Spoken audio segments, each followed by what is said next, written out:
നിർമ്മിത ബുദ്ധി അധിഷ്ഠിത കോഡിംഗ് എഞ്ചിനുകളുടെ വികസനത്തിൽ ഗൂഗിൾ നിലവിൽ തങ്ങളുടെ എതിരാളികളെക്കാൾ പിന്നിലാണെന്ന് Google CEO Sundar Pichai New York ടൈംസിന് നൽകിയ അഭിമുഖത്തിലാണ് ആന്ത്രോപിക്, ഓപ്പൺ എഐ തുടങ്ങിയ കമ്പനികൾ കൈവരിച്ച മുൻതൂക്കം പിച്ചൈ പരസ്യമായി വ്യക്തമാക്കിയത്. സങ്കീർണമായ സോഫ്റ്റ്വെയർ ടാസ്കുകൾ കൈകാര്യം ചെയ്യുന്ന ഏജന്റിക് കോഡിംഗിന്റെ കാര്യത്തിൽ ഗൂഗിളിന് തിരിച്ചടിയേറ്റതായി പിച്ചൈ പറഞ്ഞു.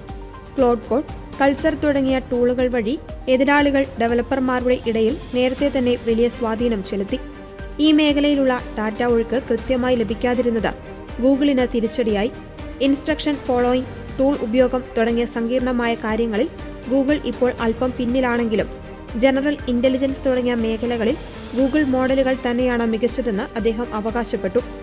ഗൂഗിൾ എഞ്ചിനീയർമാർ ആന്തരികമായി ഉപയോഗിക്കുന്ന ഈ നൂതന കോഡിംഗ് എഐ വലിയ വിജയമാണെന്ന് പിച്ചൈ വെളിപ്പെടുത്തി.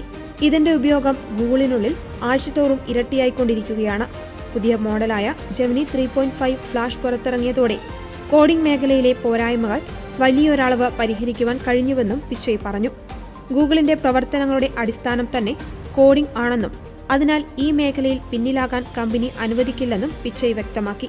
നിലവിൽ ഞങ്ങൾ അല്പം പിന്നിലാണെങ്കിലും വരും ദിവസങ്ങളിൽ ഈ മേഖലയിൽ ഗൂഗിൾ മുൻനിരയിലേക്ക് തിരിച്ചെത്തും. ഇതിനാവശ്യമായ ഡാറ്റയും സാങ്കേതിക തികവും ഞങ്ങൾക്കുണ്ടെന്നും സുന്ദർ പിച്ചൈ ആത്മവിശ്വാസം പ്രകടിപ്പിച്ചു. എഐ രംഗത്തെ മത്സരങ്ങൾ ഓരോ ആഴ്ചയും മാറിക്കൊണ്ടിരിക്കുകയാണെന്നും വരും മാസങ്ങളിൽ വലിയ മാറ്റങ്ങൾ ഗൂഗിളിന്റെ ഭാഗത്തു നിന്നും ഉണ്ടാകുമെന്നും അദ്ദേഹം സൂചിപ്പിച്ചു.